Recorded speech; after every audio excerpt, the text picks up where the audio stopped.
What's going on, everyone? Welcome back to the third edition of Philly Sports Expert here with my co-host Matt Herman, and I'm pretty pissed off right now. I sit through work all day. We sit through the work weeks, grinding out the days, getting to the weekends to watch the Eagles game, and that was a fucking disgrace on Sunday. That was a fucking joke. That performance was that was a disgrace of a game. Our team played like dog shit. I'm lost for words with how they played on Sunday. Yeah, I mean, it's just one thing from another. 2 weeks ago, we said, the one bright spot's the offensive line. They grind out pretty well. They shit the bed again. Nothing can ever click at the same time. You got Jason Peters out there at left tackle. It was just like a melting sack of shit. He's an absolute terrible offensive lineman. He can't move. I mean, he has no ability to pass protect at all anymore. He has no mobility in the run game. I mean, I think that's a Howie Roseman issue with just not addressing that and thinking that could be your answer at left tackle. Generally the wide receivers that we had on the field were terrible. I saw a tweet today that said they showed the Eagles receivers from last year at the point in time in the season to now. I saw the same. Howie Roseman. What the fuck are you doing right now, bro? What are you doing in this offseason to fix this team? He's done absolutely nothing. The offensive line is a fucking disgrace. Matt Pryor should be cut. I'd cut his dumb ass. Yeah, that was a tough one to watch right there. I'll be honest, I was out. I had a very long day Saturday. I was up all night Friday night and no sleep Saturday morning. I finally got to sit down and relax for the Eagles game. And, I knew it was going to be – we come in expecting to blow them out. After the first 2 weeks, we didn't think we were going to come in there and shit on them. We didn't – I thought, okay, maybe hopefully we squeak one out against the Bengals. And towards the end, at OT, I was like, all right, thank God, we got handed this game, but it's a fucking win. I'll take it. And then, sure enough, we got fucking bowling ball round-ass Herbig with the penalty, right, to take us out of the field goal range. We get back a little closer, and then Matt Pryor – stupid big puke puff on his head, takes another penalty, takes us out of field goal range again, and big balls Doug Peterson has the balls to settle for a tie. Yeah, let's talk about that last play. It'll be a 60. It would have been a 61-yarder or 63-yarder originally. It would have been 64 after the second penalty. Okay, no, I'm saying before Pryor. Before Pryor was 59. Okay, yeah, 59. Okay, so that happens. And, but you get back to a 64-yarder, and Doug Peterson elects the punt.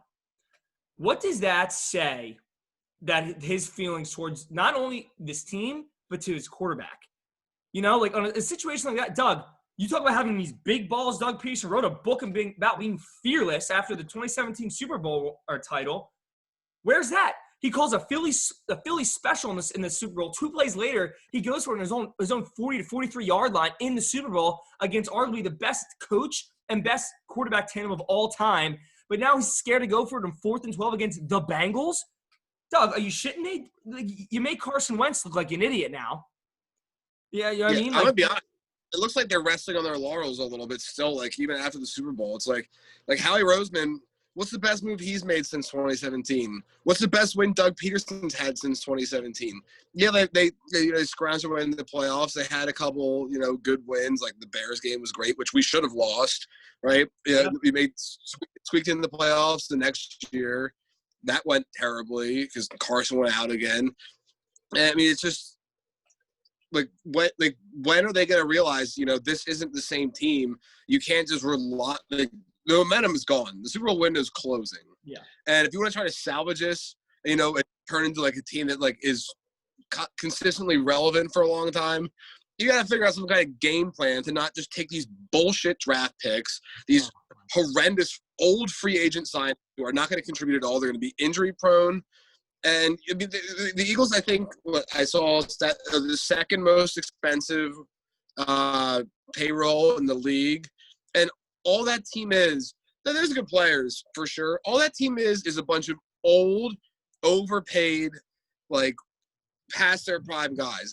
You look down the line, Kelsey, still a good player, making a lot of money. our right guard is being paid what, $8 million or something this year, more than that actually, to be out for the whole season. Lane Johnson missed a couple games. Like Jason Peters is still getting paid a lot of money.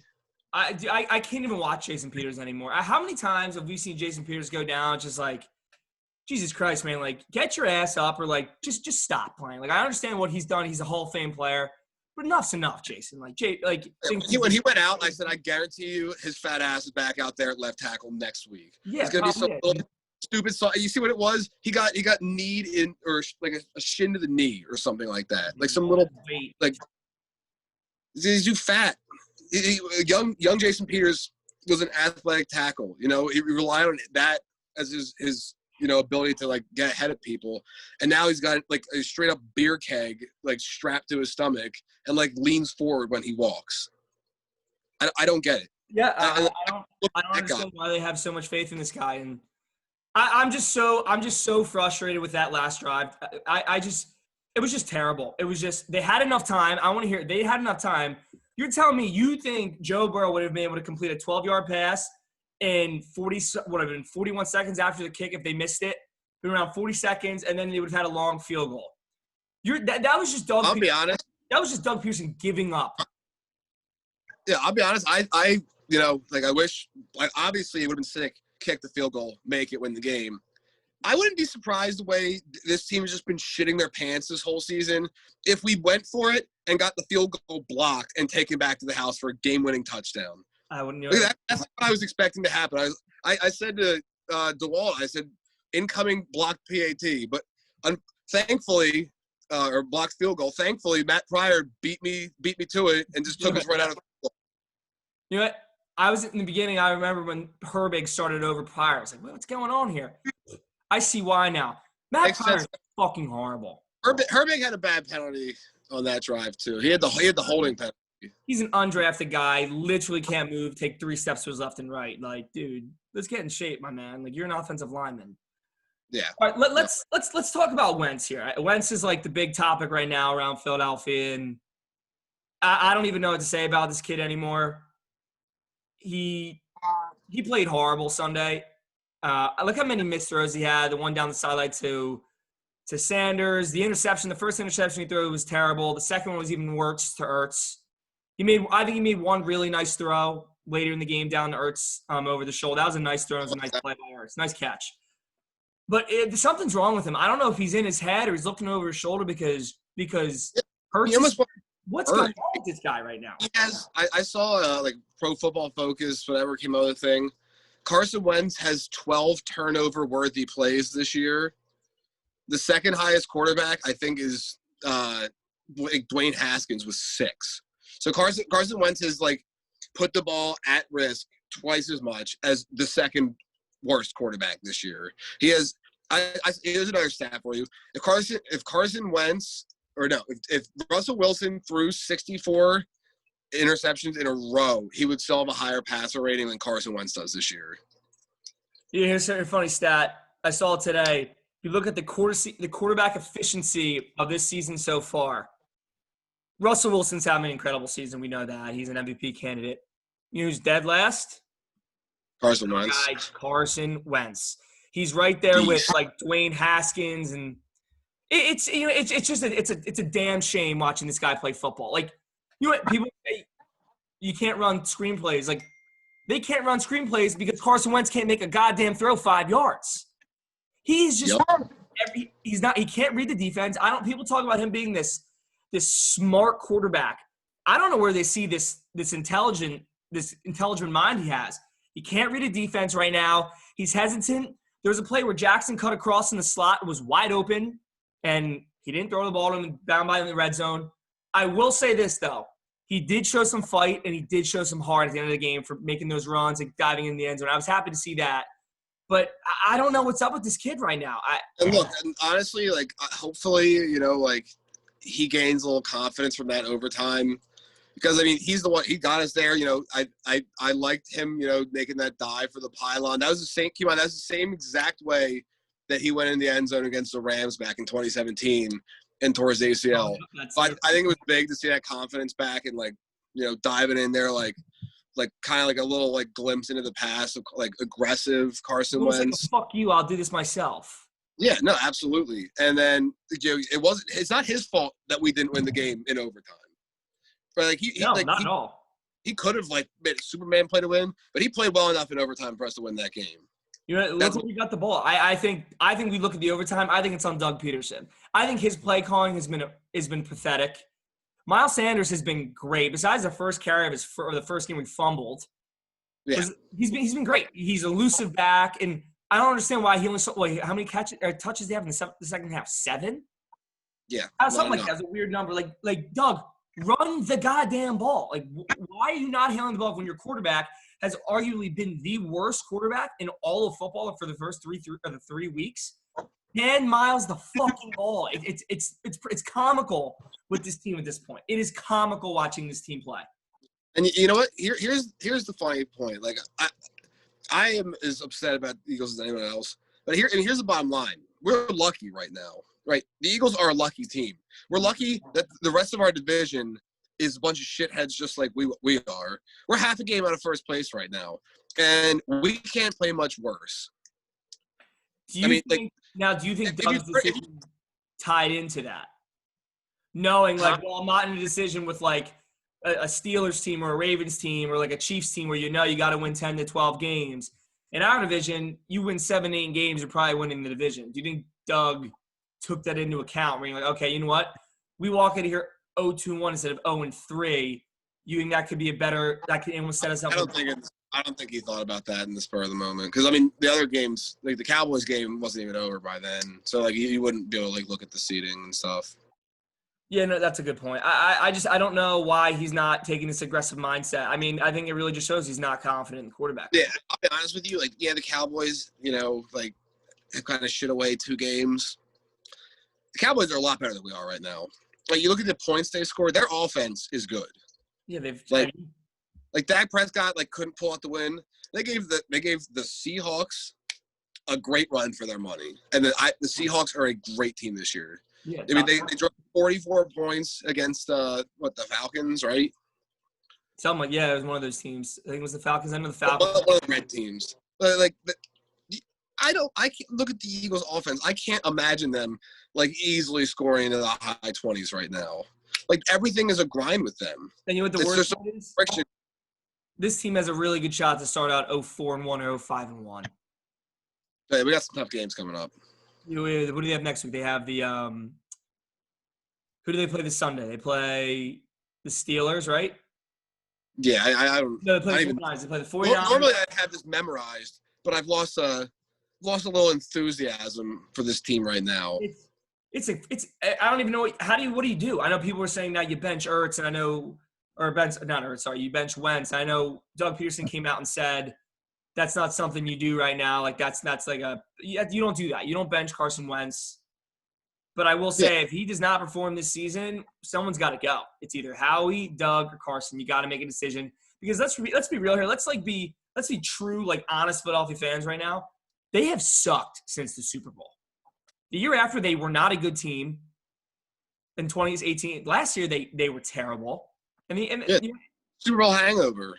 It's been 4 years now. It's I don't know what it's going to take. I don't know if, like you said, if they're living in this hangover still, but it's a mess. It's a joke watching these players play. It's a joke that the receivers still can't get open. It's a joke that Carson Wentz has digressed and literally cannot read a fucking defense.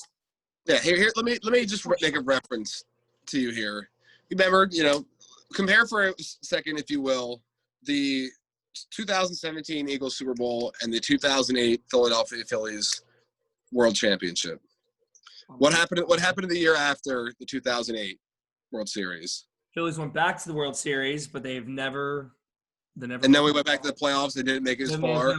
We just got progressively worse and just slid down and plateaued as just this absolute garbage team for the last decade.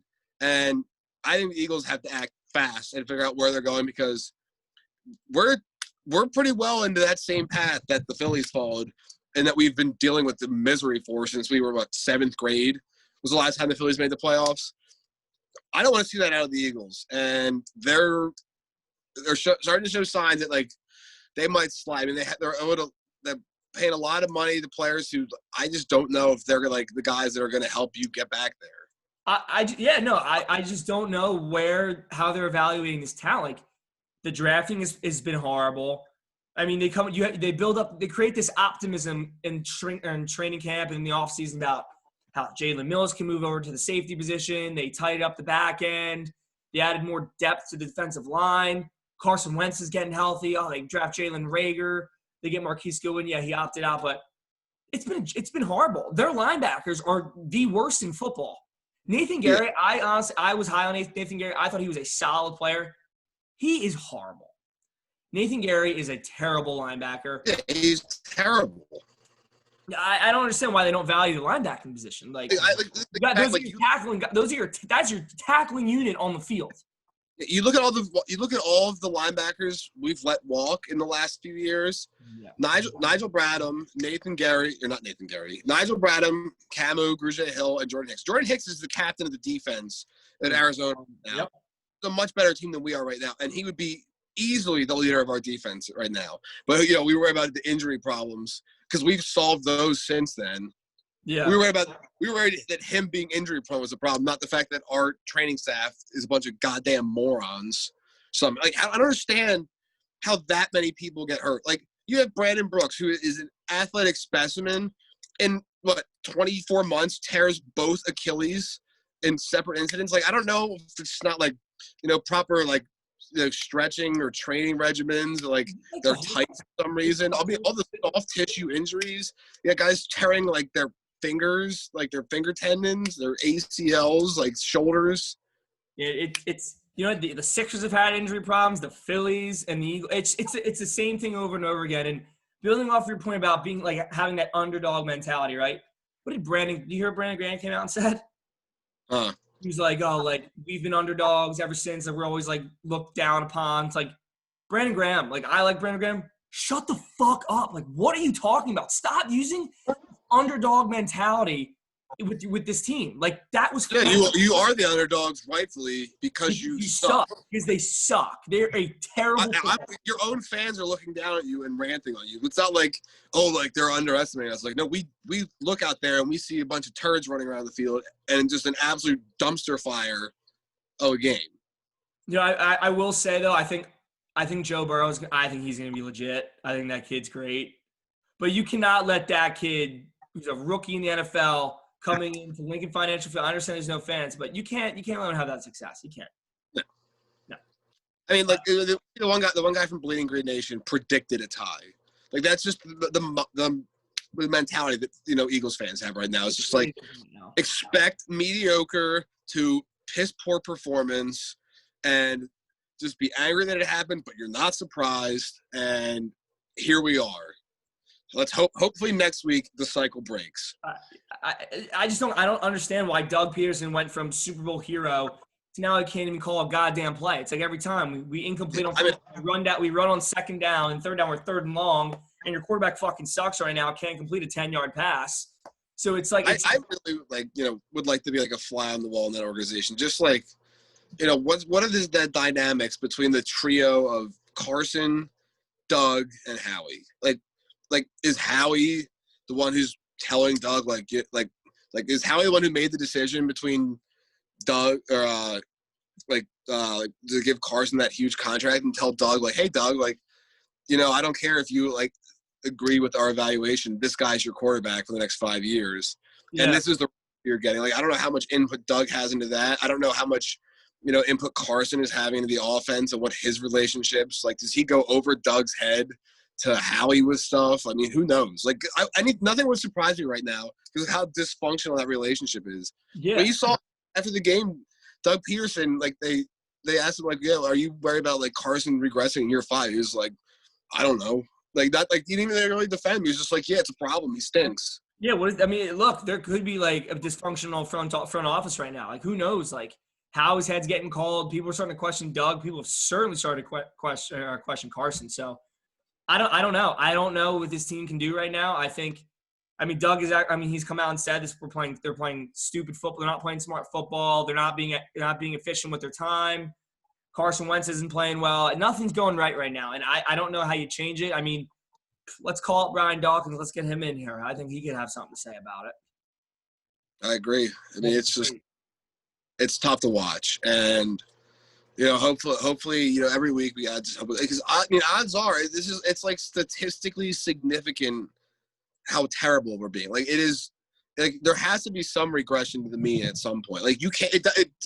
Improbable. It's improbable that they're going to keep playing this shittily. Yeah, you're going to have was like 5 15-yard penalties or 4 15-yard penalties on Sunday. All these personal fouls, you want to talk about they're just tossing the game away. It's like you can't do that, and like I don't even know if they can sustain this pace of how terrible they're being. Yeah, eventually they're going to have to play like, wow, you're going to have to walk away and be like, all right, they played decent. Yeah, and like hopefully, like. I don't know, like, if there's, like, a mental state across the team that's the issue. And, like, if they get, like, one big win where the other team comes out and lays an egg, if that, like, rekindles a fire and they could get some chemistry and a little bit of momentum going, like, start clicking together and Carson settles down. But, I mean, that's just the stupid optimist in me as a Philly sports fan who keeps walking up and putting his hand in the fire and getting burnt over and over again. You know what? We're always going to do that, though. Us Philly fans, we're just passionate. I mean, we'll never stop caring about our teams, Yep. But you know what? Let's hope for the best for this team, man, because they're a fucking disgrace. Keep watching this team. It's you get through the whole work week, you work all week, and all you want to do is enjoy a nice game Sunday, and you lose. It's like, but you know what? Well, the Eagles we just like Philadelphia sports, Let's switch gears real quick to a better topic that's kind of going on right now. I mean, still at the Sixers. Let's look at the Sixers real quick. Again, they're a very dysfunctional franchise right now. And 2 or 8 weeks ago, Elton Brand came out and said that he was going to lead this charge and look for the next head coaching candidate. And now there's reports coming out that it's Mike D'Antoni's job to lose, and the front office loves him. So I feel like the clarity of the Sixers organization is even worse. You could argue that it's worse than before because Elton Brand comes out and said he's leading the charge. But all you've heard is from the owners and Joshua Harris and all the other owners that they want Mike D'Antoni. But, I mean, I don't know what's going on with this team. And me personally, I don't think Mike D'Antoni is a good fit. I mean, now you hear what happened yesterday that Doc Rivers and the Clippers parted ways. I think would be an amazing, phenomenal hire. I'm in on Doc Rivers. I mean, the way I look at, like, coaches in the NBA, I don't know that much about the X's and O's of basketball. I watch a lot as a fan. And I just look at, like, coaches who have success. Like, what our team is right now is we are built around our star players. If they're superstars yet, I don't know. That's up for debate. Probably not. Maybe Joel. But coaches who have success with managing, building relationships, and trying to get the most out of star players. I don't know if that team, the Clippers meshed the way that like Steve Ballmer and their front office was hoping. And, like, I guess they're just trying to, like, do rapid fire while they have Kawhi there just to try as many different combinations as they can. But just because Doc Rivers didn't win last year doesn't mean he can't win. He's proven that he's a good coach and knows how to win. He's proven he's a good coach. I don't think it even compares how much better he is than Mike D'Antoni and Ty Lue. Like, me personally, I would rather have Mike D'Antoni's – if you're looking at those three and Doc Rivers, Ty Lue, and Mike D'Antoni's my third. I think Mike D'Antoni – with this team, and I don't even know what he would do. I mean, he wants to trade Tobias. I saw that came out. I saw reports it was like they were going to move Tobias back to the 4, but that means if you're moving Tobias back, this is under D'Antoni. If you're moving Tobias back to the 4, then you're going to have Ben, I assume, back at the 1. But I think the most successful system with D'Antoni would honestly be trading Joel Embiid and playing Ben Simmons as a small ball center. And letting Simmons be like the screen setter and let him run around and just put shooters all around him. I think that could be a really successful one, but I wouldn't trade Embiid. I want a coach that's going to maximize those two, which I do think Doc Rivers. I mean, like we touched on our last couple podcasts we've done, that I just want a coach that's going to tell Ben Simmons to shut up and shoot the damn ball. That's what a coach we need, because we go as far as Simmons goes.